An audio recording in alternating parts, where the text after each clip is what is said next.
Hi, I'm Darrel Tank with 5 Pencil Method, and over on the 5 Pencil Method community, Letitia has gone ahead and posted a wonderful start and or however far she wants to take this drawing of this woman, and I asked her if I could please use it as an example because at the stage it's in, I can see some things that I would like to remind others about.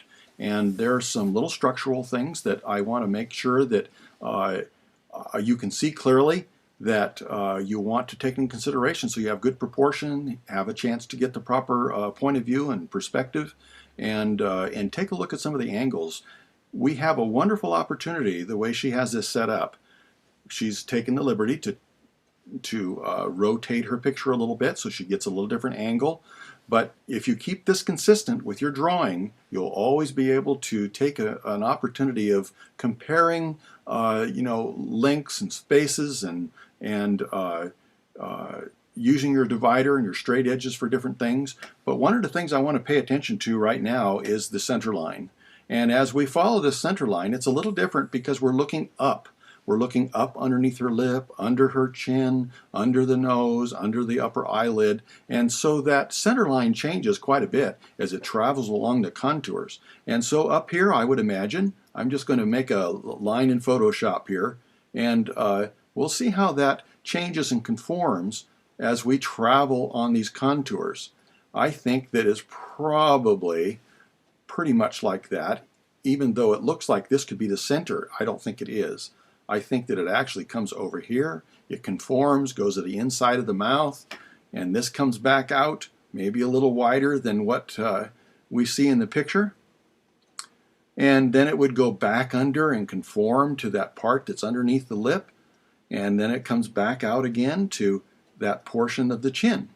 So as we see this, it gives us a chance to have something that we can measure now from that to one of the edges of her face where we don't see it anymore. And we can tell how much her face is turned and have an opportunity to have that reference point that helps us capture, again, the proper perspective. So now if I were to copy that over here in the drawing, I might make some light little reference to that center line over here so that I can see how things change, see if it's different. And as I come down here, and try to duplicate some of this, it comes back down to the center of her teeth, and then it comes back out again here, and it goes back underneath. I have a chance now to measure over and also see maybe how large that part of the lip is compared to my reference. You can see angles. Take advantage of the angles.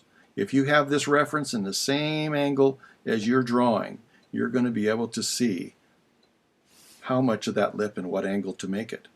So this comes over, comes back to that part of her face.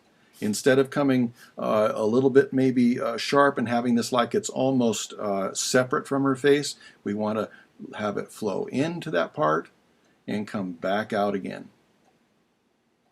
And then that gives us an idea of how far from that edge of where it goes around on that side of her chin and that part of her mouth, how much of this we would see. Well, this would probably be quite a bit less. And so we have a chance to compare angles. The angle we see for this part of the other side of the philtrum, that part that goes around and out of our sight, we can compare that angle. And instead of coming a little straighter up and down like it is in the drawing, we might have a little bit more of an angle. Well, if we do that, then we're going to probably add more to the lip than what is in here. And by adding more to the lip, it is actually giving us a little bit more fullness, and it is actually narrowing this part we see past the face, which is probably just a little bit more accurate. And so following that center line and establishing that gives us a wonderful opportunity to create that structure that is probably a little bit more accurate and then have other things we can judge it by. What is past is really important. How much of the face we see past a certain point is really important. And if we don't pay attention to some of these things, then we're going to start changing the point of view.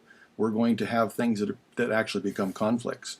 And then we have maybe this comes down a little bit of a point. I don't see that as much here. So paying attention to some of those little things might make a difference. It looks like maybe this is a little bit too much.